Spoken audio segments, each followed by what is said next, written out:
mega trend. I think the point to be made here in these two images is just the penetration rate of vehicles throughout the world. You can see here in a year-over-year basis what had happened, going from about 3% penetration to kind of 6.5%.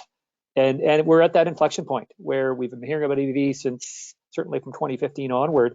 But Europe really took off last year, and this is what this chart shows here. And look at China. Now, we all know that China's got a head start. And when we think of EVs, we think of China as having the dominant position, and that is also true of the supply chain.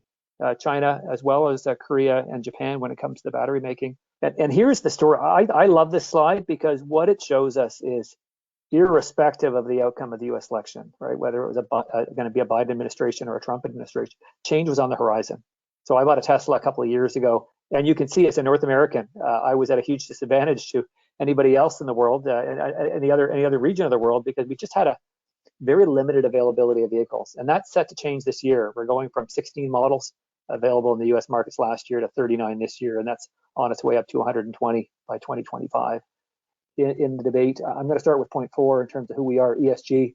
The products we're making in the cobalt world, particularly first cobalt that's going to be facing the battery market, this is not a commodity in the traditional sense, right? It's a specialty good, and our cobalt coming out of our refinery is going into a particular battery that has a brand attached to it, a Ford or GM, a Tesla or a Volkswagen. And so the ESG credentials of our product are important.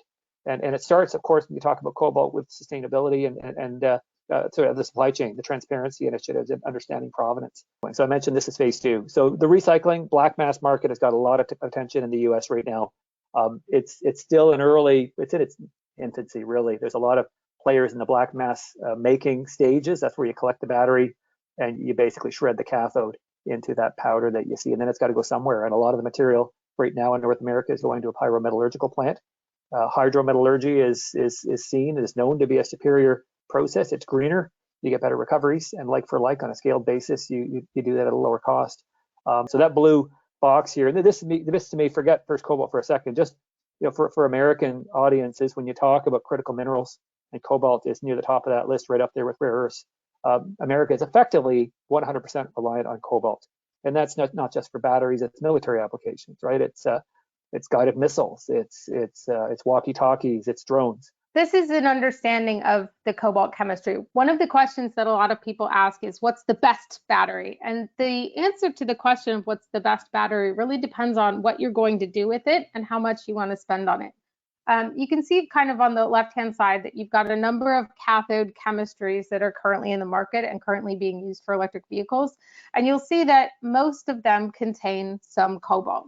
You can see that when it comes to the weaknesses of using cobalt, the weakness really comes from a high cost, and that high cost comes from a small market, the volatility in the market, but also the growing difficulty that buyers or cathode makers face when having to ensure that their product is from a sustainable supply chain and from a product that does not have the risk of being, I would say, that doesn't have the risk of involving unethical supply chains. It's just to understand that artisanal mining is bad, artisanal cobalt mining is bad, and I cannot see a situation where small-scale artisanal mining has a beneficial place for anyone in the supply chain in the future.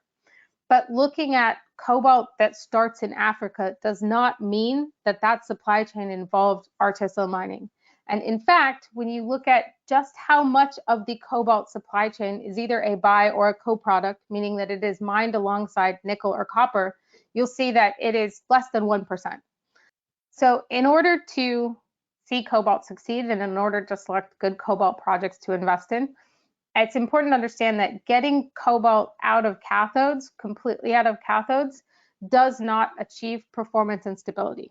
The presence of the cobalt in the cathode material is one of the things that allows battery makers to achieve some of the performance and stability goals that they need to achieve in order for these to be feasible solutions that can transplant, if you will, some of the carbon emitting or some of the current mobility solutions. So understanding that cathode makers are going to thrift cobalt out of their cathode chemistries, but the desire to completely remove it doesn't really exist from either a cost standpoint or from a final product standpoint. So the cobalt to succeed, cobalt producers need to look towards achieving better prices and achieving more stable prices that cathode makers can rely on long term, and really nailing responsible sourcing practices. Can we expect for US to come up with something similar? The Europeans have said and they want to have sustainable battery supply chain, and they want to look at the carbon footprint reportings and minimum recycling, which kind of comes effectively gradually. Yeah, I think when I look to Europe, that's a bit of a template of what we need to see here in America. Let me start with Canada. Canada is chasing the battery market hard, right? We're easily a year behind Europe, probably more, unfortunately.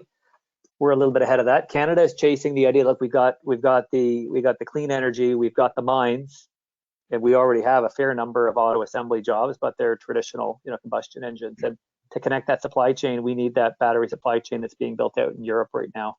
Our refinery is a piece of the puzzle, but you still need the cathode, the cam, the precursor, the battery cell manufacturing. Those pieces are coming. I think in America they've done really well at attracting some of the EV assembly plants, but that midstream, as we call it, is still to come. It's my opinion that a responsible sourcing process, blockchain might be a small part of one of those steps. But when you look at physical supply chains and you look at where are the opportunities, or how can a company take responsibility for understanding where something comes from, one of the features of the blockchain is that you cannot go in and change it. So it allows you to basically understand that your data can't be changed. But when you're working with physical products, moving from place to place, and especially when you're working from the extraction standpoint of that physical product and getting it into the supply chain at the first place, the ability to have transparency and look at where things might have gone wrong and go and solve that problem and fix it in real life isn't solved by creating a data chain. Blockchain is a magic solution. We already know where our products have been, and we know where our product is at any time. I mean, a bag of cobalt hydroxide, for example, is worth about $12,000. So we're going to know where that bag is at any point.